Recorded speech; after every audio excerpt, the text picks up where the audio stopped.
गोलगप्पे बाज़ार से भी तैयार मिल जाते हैं आसानी से, बाकी काम आपने खुद करना है। ये देखें, इसको सिंपली इसमें होल बनाएं, एक एक करके रखते जाएंगे। गोलगप्पे की चाट के लिए चटनी, इमली की चटनी, इसमें गूदा है, सफ़ेद ज़ीरा, थोड़ी सी चीनी, थोड़ा सा नमक।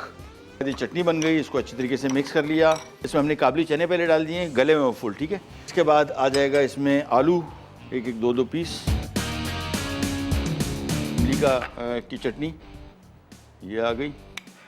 बस इसका काम सारा असेंबलिंग का है। एक दफ़ा असेंबलिंग आपने सही कर दी, फिर काम बहुत आसान। इसके ऊपर थोड़ा सेव डाल दिया, दही ज़रूरी है बहुत, ये डाल दिया, चॉप किया हुआ प्याज या स्लाइस करके चॉप कर दें, ज़्यादा बेहतर है। और थोड़ा सा धनिया, थोड़ी सी हरी मिर्च, चाट मसाला।